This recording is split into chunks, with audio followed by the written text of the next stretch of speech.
저는 오늘 주어진 본문 말씀 중심으로 사랑하는 자여, 2절에서 말하는 사랑하는 자여 그대로 가지고 와서 이 제목을 가지고 말씀을 증거하도록 하겠습니다. 오늘 본문 말씀은 이 말씀을 기록한 사도 요한이죠. 사도 요한이 가이오라고 하는 한 인물을 사랑하여서 정말 축복을 쏟아 부어주는 그러한 귀한 이 말씀이 오늘 저와 여러분이 읽은 이 본문 말씀입니다. 사도 요한은 어떤 자입니까? 제가 말씀드렸었죠. 요한복음을 기록한 자고 또 요한계시록을 기록한 예수님의 12제자 중에 사랑을 가장 많이 받았던, 그죠? 베드로와 요한과 우리 야고보, 특별히 사랑을 참 많이 받았던 제자들 중에 한 분이었는데, 그 사도 요한이 바로 그런 자였었습니다. 사도 요한은 12사도 중에서 가장 오래 살았습니다. 그래서 목회도 오래 하시고 또 마지막 밤모섬에서 요한계시록을 기록하시고 늙은 나이에 하나님 앞에 가셨는데요, 이러한 하나님의 깊은 영적 비밀 아는 그러한 진리에 따라 살았던 이 영적 거장, 이 사도 요한이, 그 영적 권위와 깊이가 있는 그 사도 요한이 여러분 한 개인을 향하여 이렇게 사랑과 축복을 쏟아 부어줬다. 그런 면을 생각해 볼 때에 가이오라고 하는 인물은 참 우리가 부러워할 만한 그러한 축복을 받은 인물이 아닌가 생각을 합니다. 사랑하는 자요. 저는 이 음성이 오늘 이 가이오에게만 들려지는 말씀이 아니라 저와 우리 모두에게 들려주시는 그러한 말씀이 되기를 축복합니다. 보십시오. 우리 1절과 2절을 보게 되면은 얼마나 참 이 사도 요한이 이 가이오라고 하는 인물을 사랑하는지 1절과 2절을 그런 차원에서 보게 되면은 사랑이라는 단어가 계속 툭 튀어나오는 것을 볼 수 있습니다.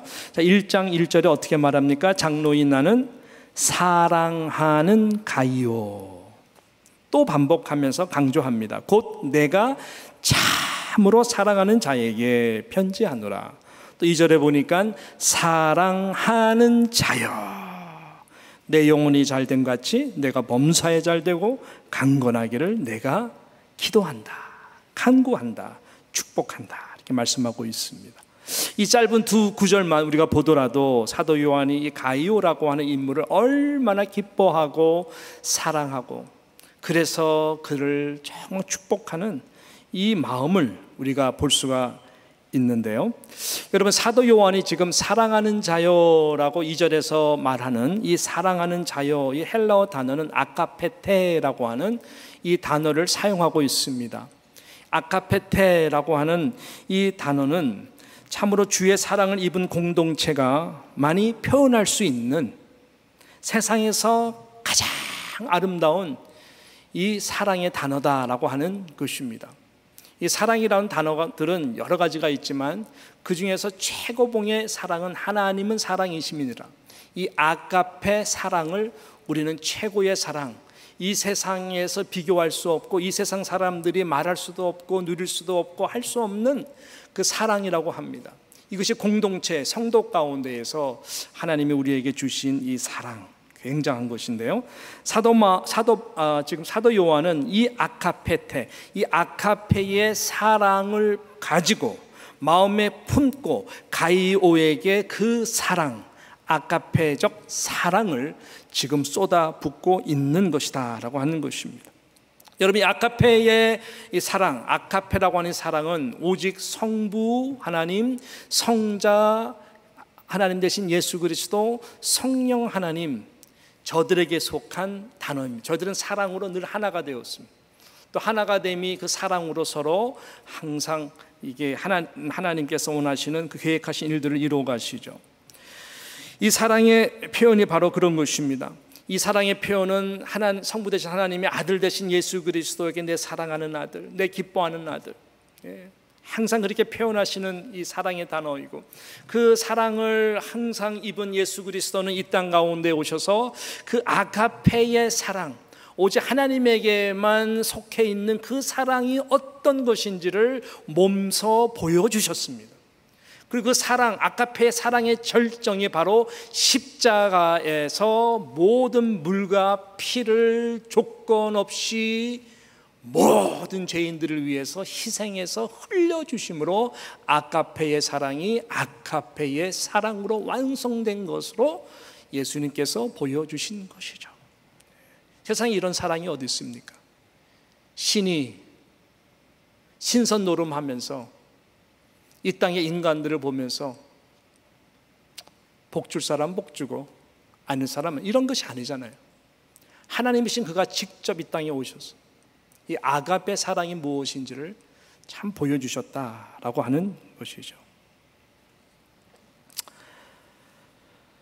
그런 사랑으로 지금 사도 요한이 가이오에게 쏟아붓고 가이오는 그 사랑을 지금 받고 있다라고 하는 것입니다. 저는 교회라고 하는 이 공동체는 끊임없이 포기하지 않고 헌신하면서 이 아가페적 사랑을 표현해야 되고 또 표현하면서 만들어가야 된다라고 생각을 합니다. 할렐루야입니까? 예. 그럴 때 하나님이 여러분 주시기 원하시는 그 축복, 행복을 우리 모두가 함께 누리고 우리는 그 은혜 가지고 정말 힘있게 위로를 받고 살아갈 수 있는 것이죠. 자, 이런 아가페의 사랑, 이 하나님의 아들 되신 예수 그리스도를 통해서 사도 요한이 충분하게 받았습니다. 예. 그 부어지는 그 사랑을 가지고 이제는 가이오에게 그대로 지금 연결해서 부어주시고 있는 것입니다. 그리고 가이오가 그 사랑을 가지고 힘있게 신앙생활을 하는 것입니다. 이것이 참 중요하다라고 생각을 하는 것이죠. 저는 우리 교회 모든 성도님들이 저를 포함해서 우리 모두 이런 자가 되기를 축복합니다. 과연 사도 요한은 그렇다면 본문으로 들어가서요, 이런 아가페적 사랑을 가지고 또 이 아가페적 사랑으로 가이오에게 과연 어떤 축복을 선포하고 있는 것일까요? 오늘 그런 부분에서 크게 이 아가페의 사랑을 받은 저와 여러분이 누릴 수 있는 이 두 가지 그 축복에 대해서 같이 함께 나누기를 원하는데요. 먼저 우리가 그 좀 두 가지를 들어가기 전에 이 사도 요한이 지금 선포하고 있는 축복은 먼저 우리가 1장 2절에 보면은 요절과 같은 말씀이 나옵니다. 사랑하는 자여 내 영혼이 잘됨 같이 영혼의 잘됨의 복을 붓고 있습니다. 내가 범사에 잘되고 간건하기를 내가 간구하노라 라고 유명한 말씀을 하시고 계시는 것입니다. 첫 번째는 영혼의 잘됨의 축복입니다. 영혼이 늘 강건하고 건강하기를 비는 축복입니다. 두 번째는 그러므로 범사에 형통이 되는 축복입니다. 세 번째는 육신의 건강에 복을 누리는 축복입니다. 너무나 좋은 것들이죠. 예, 너무나 좋은 것들입니다. 아가페의 사랑으로 거듭난 하나님의 자녀들을 향한 하나님 아버지의 마음이기도 하고 또한 그 사랑을 갖고 있는 이 사도 요한의 마음이기도 하고 그것을 그대로 가이오에게 그런 축복의 마음으로 저희들을 사랑하고 있다라고 하는 것입니다. 여러분, 이 세 가지의 축복은요, 이 세 가지의 축복은 실은 따로따로 존재하는 복이 아닙니다. 이 세 가지의 축복은 서로 하나로 연결되어 있는 복입니다. 무슨 말일까요? 가장 중요한 것, 영혼이 잘 될 때입니다. 영혼이 건강하게 될 때, 영혼이 건강할 때, 그럴 때 하나님이 주시는 복이 그대로 같이 따라오는 범사에 형통하는 복이고 우리의 육신이 하나님의 오라 할 때까지도 강건할 수 있어서 하나님의 일을 할 수 있는 그러한 함께 연결된 복이다라고 하는 것을 지금 강조하고 있다라고 하는 것입니다. 여러분, 그러므로 이 아가페적 사랑으로 예수 그리스도 안에서 자녀가 된 저와 여러분이 가져야 될 가장 중요한 이 관심사가 무엇이냐? 바로 그것은 영혼이 잘 되어야 하는 바로 이 부분이다라고 하는 것입니다. 이것이 잘 되면 모든 것들은 다 풀리게 돼 있는 것이 저와 여러분의 존재입니다. 여러분, 세상 사람들은 영혼에 대해서 관심이 없어요. 아니, 좀 더 정확하게 말한다면은 세상 사람들은 영혼의 존재에 대해서 무지합니다. 그래서 관심도 없고 영혼의 가치를 알기도 원치 않으며 그냥 내가 생각하고 맞고 나의 육신의 삶, 그래서 나의 범사가 형통하고 성공하여서 내가 건강하여서 그것을 누릴 수 있는 만큼 이 땅 것을 누릴 수 있는 것, 그거 하나만 바라보고 저희들은 복을 빌면서 사는 존재들입니다. 그래서 영혼의 가치를 알지 못하면서 살아가는 자들이 이 세상 가운데 얼마나 많은지 모릅니다. 여러분, 이런 부분에 대해서 예수님께서 이 땅에 오셔서 강조했던 부분 중에 하나가 이 영혼의 중요성이에요. 영혼의 중요성. 이 영혼이 바로 하나님의 손에 달려있다라고 하는 그것에 대해서 예수님께서는 누누이 강조를 하셨는데, 대표적인 구절 중에 하나가 이 누가복음 12장 15절부터 보게 되면 21절까지 그런 맥락에서 예수님께서 영혼의 존재에 대하여 별로 관심 갖지 않고 이 땅 가운데서 그냥 부하려고 하는 자들에 대해서 얼마나 그 삶이 불쌍하고 어리석은지에 대하여 예수님께서 말씀을 하시는 것입니다. 자, 15절 한번 보십시오. 자, 15절 보면은 앞에 뜨죠. 그들에게 이르되 뭐라 그래요? 삼가 모든 탐심을 물리쳐라. 사람의 생명이 그 소유에 넉넉한 데 있지 않다. 그러니까 속지 말라라고 말씀하시는 것이죠.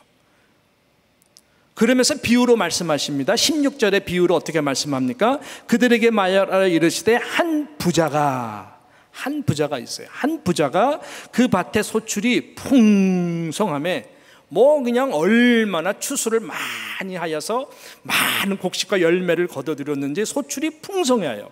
그래서 심중에 말하기를 17절 생각하여 이르기를 내가 곡식 쌓아둘 곳이 없으니 어찌할까. 곡간이 있죠. 곡간이 있는데 다 쌓아도 너무나 넘쳐나가지고 다 쌓을 수가 없는 거예요.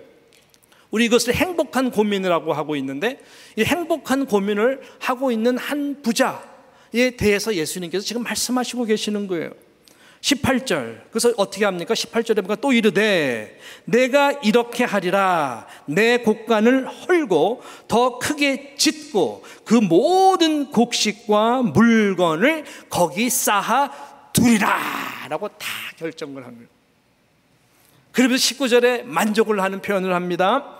또 내가 내 영혼에게 이르되 영혼아, 여러 해 쓸 물건을 많이 싸다 누웠으니 평안히 쉬고 먹고 마시고 즐거워하자 하리라 하라. 보통 사람들이 그렇게 할 거예요. 죽도록 수고해가지고 다 이제는 좀 살만하다. 이제는 좀 이제 편안하게 삶을 즐겨야 되겠다. 바로 그때입니다. 20절에 21절에 예수님께서 말씀하시고 같이 함께 읽어보겠습니다. 시작. 하나님은 이르시되 어리석은 자여 오늘 밤에 뭐요? 내 영혼을 도로 찾으리니 그러면 내 준비한 것이 누구의 것이 되겠느냐 하셨으니 21절 시작. 자기를 위하여 재물을 쌓아두고 하나님께 대하여 부요하지 못한 자가 이와 같으리라 라고 말씀했습니다. 영혼의 가치를 상실하고 육신적으로만 이 땅 가운데에서 부를 얻고 쌓고자 하는 자들에 대한 경고입니다. 왜냐하면 영혼의 가치와 세상의 소유의 가치와는 도저히 비교할 수가 없거든요. 오히려 성경은 한 영혼이 온 천하 만물보다 귀하다. 여러분, 이 세상에서 가장 가치 있는 존재가 영혼입니다.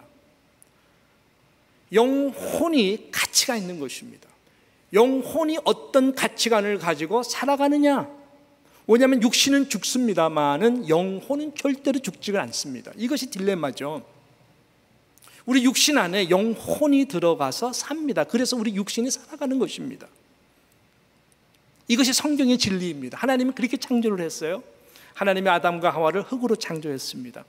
흙으로 창조한 것으로 끝났다면 우리 모두는 그냥 육적으로 짐승같이 살다가 그냥 흙으로 다 돌아가는 인생일 것입니다만은 하나님은 이렇게 짓지 않았어요. 우리의 형상대로 짓자 그래가지고 영이신 하나님이 당신의 그 영을 불어 넣어주셨어요. 호흡을 불어 넣어주시고 우리가 spiritual being, 영적인 존재, 그래서 생명이 되게 하신 것입니다. 그래서 모든 인간들에게는 하나님께서 우리 안에 심어두신 그 영이 있습니다. 영혼이 만족하지 못하면, 영혼이 건강하지 못하면, 영혼이 잘 되지 않으면 이 땅에서 그 무엇을 한들 무엇을 이룬들 절대로 그것이 우리에게 참된 기쁨과 행복을 줄 수 없다는 것을 우리들에게 증거하고 있는 것입니다. 영혼이 과연 존재하는가? 아니, 안 믿는 사람들은 의심들을 합니다. 인생은 죽으면 끝나는 것이지 무슨 영혼? 영혼은 존재하는가? 이런 무지한 이야기를 해요. 그렇죠? 믿는 사람들은 다르죠. 우리에게 영혼이 있습니다. 그럼에도 불구하고 믿는 사람조차도 과연 영혼이 있는가? 나에게 영혼이 있는가? 이렇게 생각하는 분들도 간혹 있는 것을 보게 됩니다. 여러분, 사람이 죽을 때 빠져나오는 것이 영혼입니다. 죽음은 무엇이냐? 장례 예배 때 항상 이야기하지만은 육신과 영혼의 헤어짐입니다. separation이 되는 거예요. 그래서 육신은 이 영혼이 빠져나오는 순간 육신은 흙으로 돌아갑니다. 그 육신의 가치는 아무것도 없어요. 신비할 정도로 아무 가치가 없어요. 살아 있어서 육신이 가치가 있는 것이 아니라 영혼이 내 안에 있기 때문에 그 인생이 가치가 있을 수가 있는 것이죠. 그만큼 영혼이 중요합니다. 영혼이 몸을 떠났을 때에 인간에게서 잃는 질량을 측정을 하는 시도를 과학적으로 거듭 했는데 동일한 결과가 나옵니다. 쟀더니 21g이더라 라고 이야기를 합니다. 컴퓨터로 재도 21을 넘지를 않습니다. 사람이 죽는 순간 영혼이 빠져나올 때의 몸이 21g이 내려가는 거예요. 영혼이 빠져나오는 것입니다.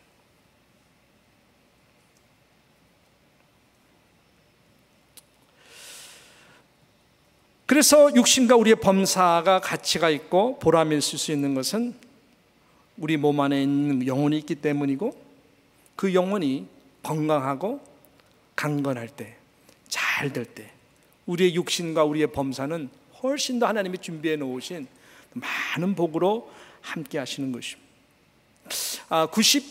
90년도로 제가 알고 있는데 이 남미의 정상 이 대표들과 북미의 정상 대표들, 특별히 미국과 캐나다 같이 함께 모여가지고 이런 경제적인 이슈를 가지고 인플레이션의 여러 가지 변화들, 특별히 그 당시 때 남미, 지금도 그러지만 바렌주엘라 같은 나라들 굉장히 고생 많이 하죠.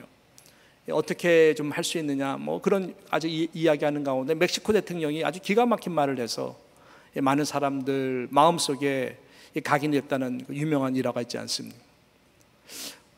결국 남미와 북미의 차이가 무엇이냐, 이게 비교를 하면서 이 북미는 미국과 이 캐나다가 굉장히 잘 살잖아요. 경제적으로 부강한 나라들 아닙니까? 근데 이 자원으로 이야기하자면 실은 남미들이 훨씬 더 풍요스럽고 이 개발 자원들이 훨씬 더 많음에도 불구하고 왜 우리들은 이렇게 인플레이션 가운데 경제적으로 고생을 하고 모든 것이 이게 불안하고 그러는가? 그 결론에 대해서 이 멕시코 대통령이 이 알파벳 L의 차이입니다. L이 없고 있고의 차이였습니다. 라고 하는 기가 막힌 말을. 그럼 L이 무슨 말을 지금 하시는 겁니까? 했을 때에 L. 여러분들 북미 사람들은 God, God. 하나님의 신앙의 자유를 찾기 위해서 이 땅에 와가지고 이 특별히 청교도들의 신앙으로 중심돼서 학교를 세우고 병원을 세우고 나라의 여러 영적 변화들을 통해 가지고 나라들이 그 God 중심으로 세워진 나라라서 하나님이 축복하시는 것 같고, 이 남미들은 그런 게 아니라 GOD가 아니라 GOD 다음에 L이 들어갔다는 거예요. 그 뭐죠? 골드. 그래서 금은 보아 그 트레저를 찾기 위해서 많은 사람들이 와 착취를 하고 거기에 눈에 혈안이 돼가지고 왔다. 물론 금 덩어리들은 많이 찾을 수 있을지 모르겠지만 저희들이 놓친 것은 GOD, 가시였기 때문에 인생의 가치 없이 허무하게 그것만 위해 살다 간 사람들이 너무나 많아서 그 결과가 수백 년이 지난 사이에 너무나 참 다른 결과를 본다.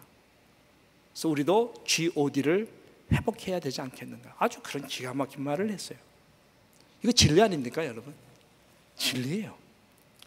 영혼이 잘 되면, 먼저 그의 나라와 그 의를 구하면 이 모든 것을 더해 주시는 것이 하나님의 마음입니다. 그래서 영혼이 잘 돼야 되는 것입니다. 여러분, 결국은 남는 것이요 영혼이에요. 결국은 남는 것이 영혼입니다. 여러분은 육체가 아니에요.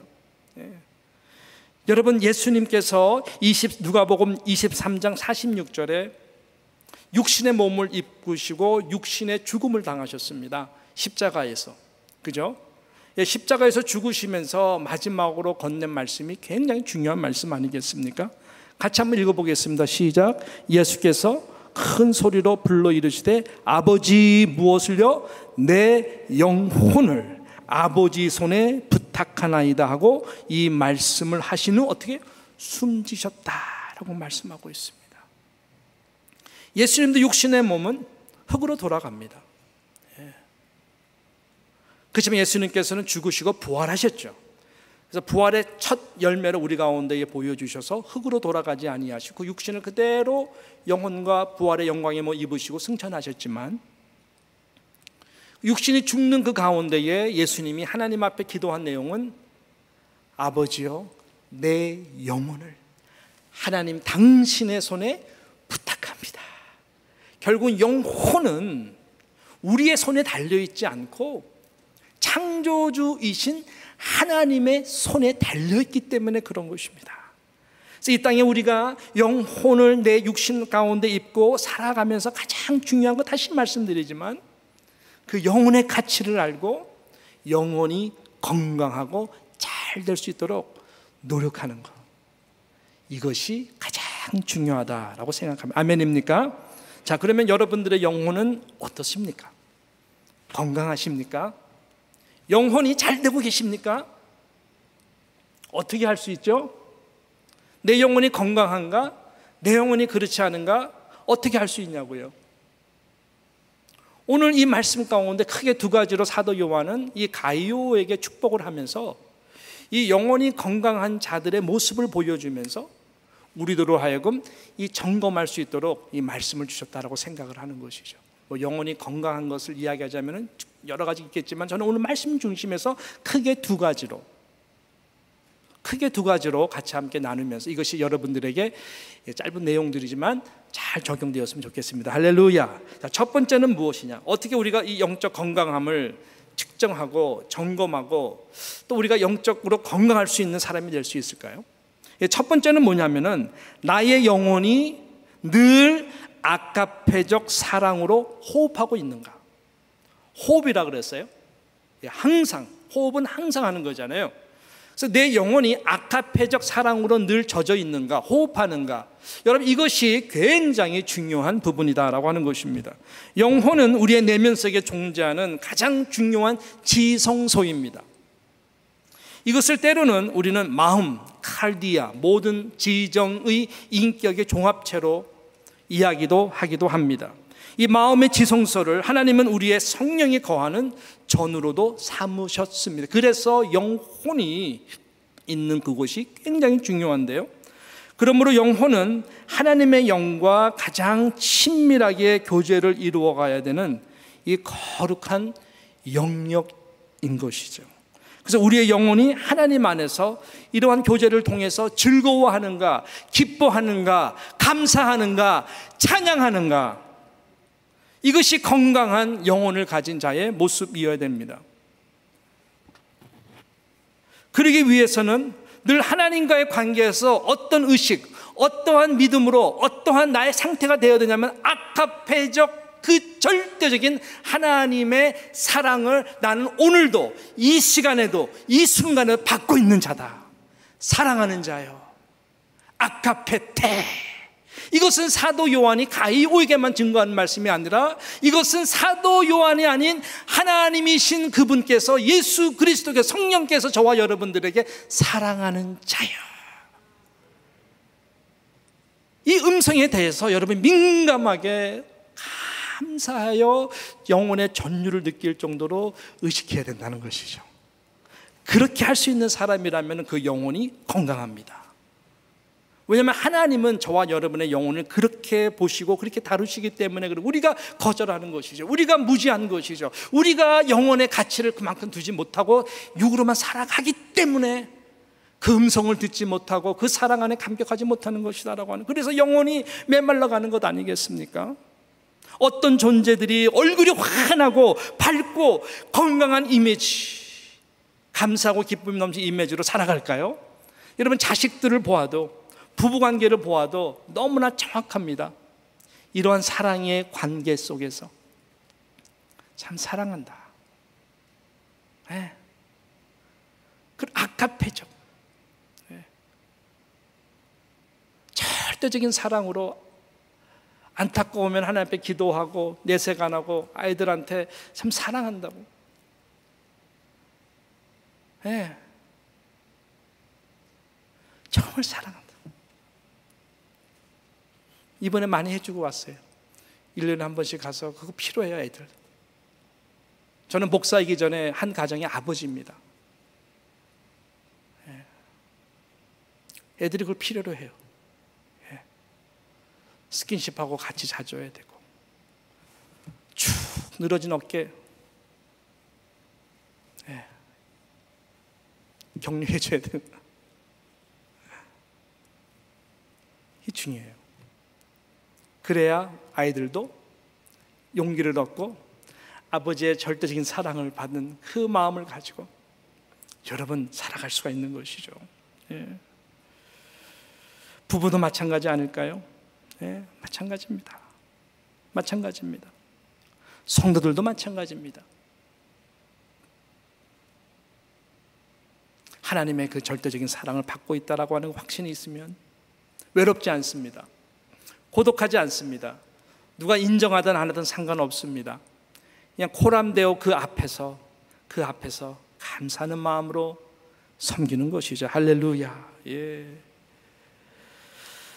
여러분, 참 이게 놀라운 말씀인 게, 그런 사랑을 받은 성도들이요, 결국은 어느 순간에 그 사랑을 나타내는 증거로서 많은 사람들에게 범사에 기쁨이 되고 감사가 되도록 하는 거 아십니까? 지금 사도 요한이 그런 부분에서 지금 이 가이오에게 큰 감동의 이 말씀을 하고 있는 것이죠. 자, 오늘 보십시오. 자, 보십시오. 그 5절과 6절을 한번 보십시오. 5절과 6절에 바로 그것을 말씀하고 있습니다. 자, 5절과 6절, 이 사랑을 받은 자가 할 수 있는 이 사랑의 모습이죠. 시작. 사랑하는 자여, 내가 무엇이든지 형제 곧 나그네 된 자들에게 행하는 것은 신실한 일이니 그들이 교회 앞에서 너의 사랑을 증언하였느니라. 내가 하나님께 합당하게 그들을 정성하면 좋으리로다 라고 말씀하고 있습니다. 사랑하는 자요, 가이오, 내가 무엇이든지 형제 곧 나그네 된 자들에게 행하는 것, 너 신실하다. 여러분, 가이오는 사랑을 많이 받은 사람이라 어떻게 하면 사랑을 줄 수 있을까? 보니까 나그네들, 당시 디아스포라들이 굉장히 가진 것 없이 복음을 전하면서 너무나 어렵고 힘들고 핍박을 피해서 오는 자들이 많았어요. 그런 자들을 내 형제와 같이, 내 자매와 같이, 아카페 주님의 사랑 안에서 한 피로 이루어진 그 몸들 아니에요? 그러니까 저들의 아픔이 나의 아픔이 되는 마음으로 정말 열심히 사랑으로 섬긴 거예요. 나그네 된 자들에게 행하는 것이 얼마나 기쁨이 되는지 저들이 나중에 그 교회 안에서도 그렇지만은 사도 요한 귀에 들려오는 것이, 그들이 정말 가는 교회마다 이 바로 가이오라고 하는 사람이 베풀어 주신 그 아가페적 사랑의 섬김을 증거하고 있다라고 하는 것입니다. 그러니까 얼마나 하나님에게 기쁨이 되고 영광이 되겠어요. 사도 요한은 이것을 들을 때마다 역시 가이오야, 역시 가이오야. 그래서 이 가이오를 너무너무 축복해 주고 싶은 거예요. 또 이러한 그 간증을 듣는 사람들 마음속에 성령으로 깨어있는 사람이라면 나도 가이오와 같이 되고 싶다. 하나님, 나에게도 가이오와 같은 삶을 살 수 있도록 은혜를 주십시오. 그런 기도를 하지 않겠습니까? 이렇게 하나님의 사랑을 받은 자는요, 사랑을 나눠줄 수가 있어요. 이것이 세상을 아름답게 하는 것입니다. 근데 아무리 많은 것을 가졌어도 그 영혼이 병들면 힘들어지죠. 제가 한참 개척교회를 할 때 그 안국역 앞에서 이제 그 종로에서 제가 개척을 하고 열심히 했는데 그 앞에 바로 현대 사옥사 있어요. 현대. 근데 그때 어떤 일이 일어났냐면은 알다시피 탑 리더가 창문을 열고 그냥 자살하셔서 돌아가셨어요. 다 아는 사건 아니겠습니까? 엄청난 것을 소유해도요, 아무리 유명세를 타도 그 영혼이 불안하고 상처받고 그 영혼이 병들기 시작하면요, 삶에 가진 것이 아무 의미가 없어요. 우울증에 빠지고 의미를 못 찾고 그런 극단적인 생각을 하고 극단적인 선택을 어느 순간에 하는 경우를 우리는 보게 되는 것이죠. 그래서 베드로전서 2장 11절에 이 베드로는 그런 차원에서 이렇게 말합니다. 사랑하는 자들아, 거류민과 나그네 같은 너희를 권하노니 영혼을 거슬려 싸우는 육체의 정력을 제어하라 라고 말씀하고 있는 것입니다. 세상을 사랑하는 자가 되지 말라. 그럼 세상에 속는다는 것입니다. 결국은 비참한 자가 된다는 것입니다. 오히려 하나님을 사랑하고 하나님의 아카페적인 사랑을 통해서 너의 영혼이 그 사랑으로 강건한 그 길을 택하라는 거예요. 저는 모든 여러분들이 후자와 같은 그런 인생들이 다 되시기를 주님의 이름으로 축복합니다. 그러면은 여러분의 영광이 건강해질 수가 있는 것이죠. 당신의 영광은 건강합니까? 그리고 영혼이 잘 되고 있습니까? 이 질문에 대해서 마지막으로 점검할 수 있는 내용은 무엇이냐? 이 두 번째로 마지막으로 당신은 진리 안에서 순종하며 행하기를 기뻐하십니까? 이 질문이에요. 이 질문이 어렵다고 생각하지 마시고 적용적으로 한번 잘 생각해 보세요. 영혼이 건강한 자인가 아닌가가 바로 여기서 다 갈라지는 것입니다. 결국의 차이는 다 여기 있는 것입니다. 사랑받는 이 가이오의 모습 속에서 늘 수식어처럼 붙어 다니는 이미지가 있는데 그것은 뭐냐면은 바로 이 3절과 4절에서 사도 요한이 증거하고 있는 내용의 말씀이라고 하는 것입니다. 자, 우리 3절과 4절에 어떻게 말씀합니까? 형제들이 와서 내게 있는 진리를 증언하되, 수많은 사람들이 와서 이야기를 하는 동일한 이야기예요. 항상 가이오 하면은 이 사람들이 뭐라고 말하냐면 내가 진리 안에서 행한다 하니, 내가 진리 안에서 행한다 하니 내가 심히 기뻐하노라. 내가 내 자녀들이, 영적 자녀들이죠, 진리 안에서 행한다 함을 듣는 것보다 더 기쁜 일이 없도다. 이게 주님의 마음이고 하나님의 마음인 것입니다. 할렐루야. 진리 안에서, 사랑 안에서 충분히 하나님과 관계에서 거하고 많은 사람들과 사랑 안에서 거하면서 섬기고 섬기는 가운데에 하나님의 말씀이라면은, 그것이 진리라면은 주님 내가 행하겠습니다 라고 완벽한 사람은 없겠지만은 그래도 행하려고 하는, 순종하려고 하는 그 모습이 많은 사람들이 항상 가요라고 하는 인물을 볼 때에 떠오르게 하는 모습이다라고 하는 것이죠. 할렐루야. 예.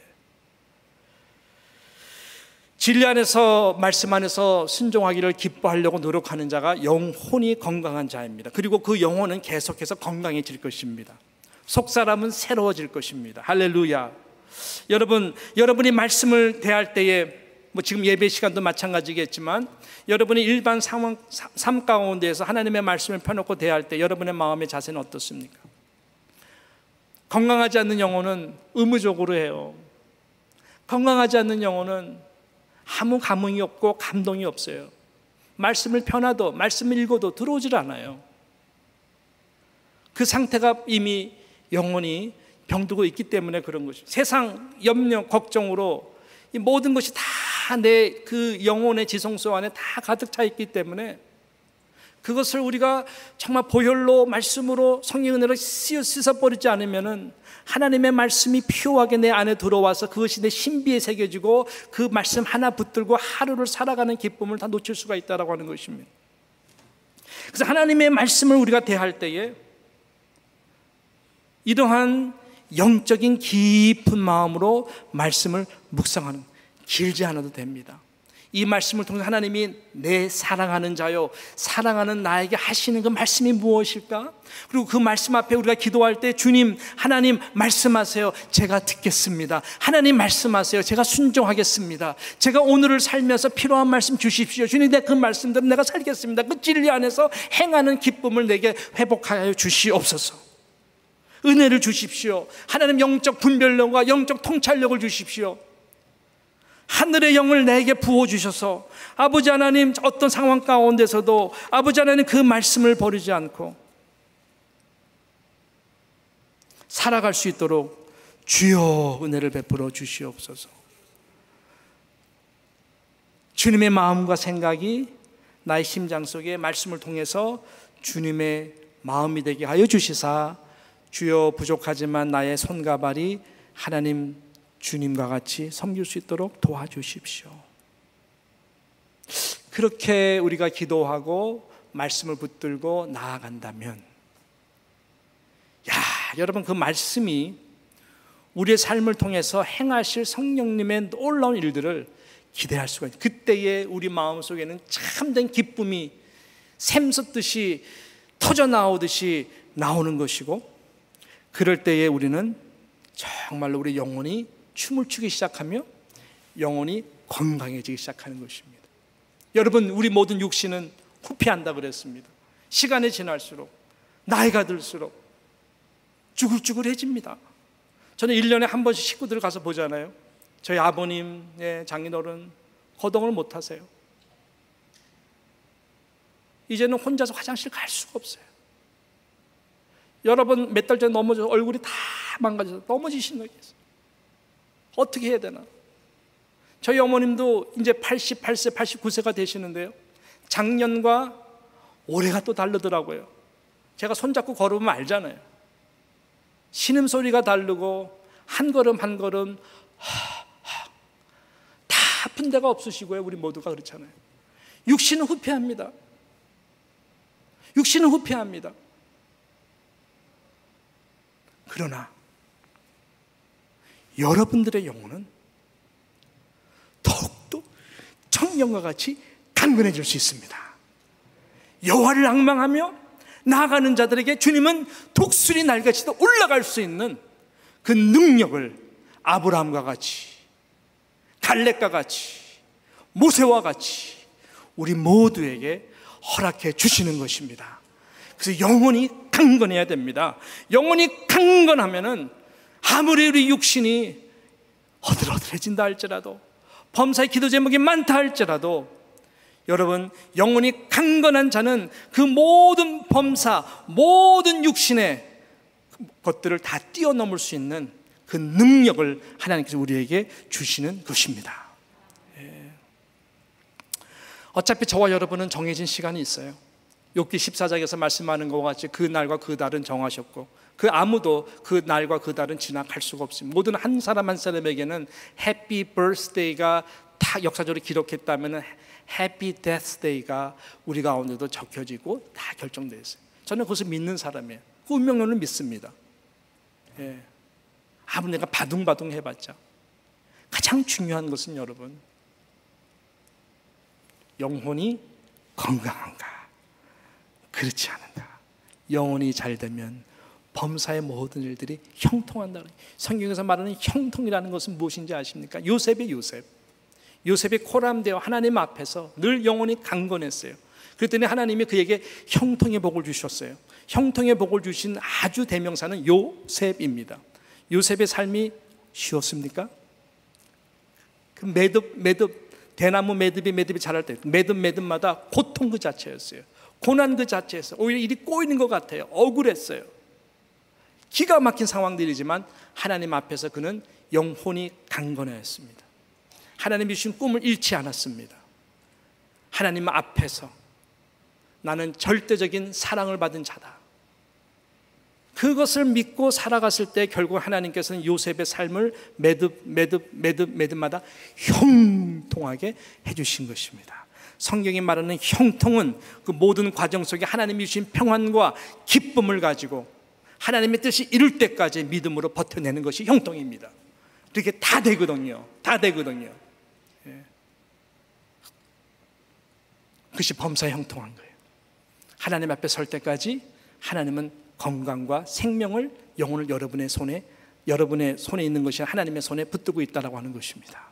그래서 우리는 언제 하나님 부를지는 모르겠지만 하루하루 이 영혼의 강건함을 위해서 우리가 살아갈 때에 이 베드로전서 1장 22절에서 말하는 너희가 진리를 순종함으로 너의 영혼을 깨끗하게 하여 거짓이 없이 형제를 사랑하게 이르렀으니 마음으로 뜨겁게 서로 사랑하라. 이 아카페적 사랑을 가지고 건강한 영혼을 가지고 사랑하는 이것만이 남는 것입니다. 이런 사랑과 용서와 기쁜 마음으로 정말 영혼이 건강한 모습을 가지고 살아갈 수 있는 모든 여러분들이 다 되시기를 주님의 이름으로 축원합니다. 기도합니다.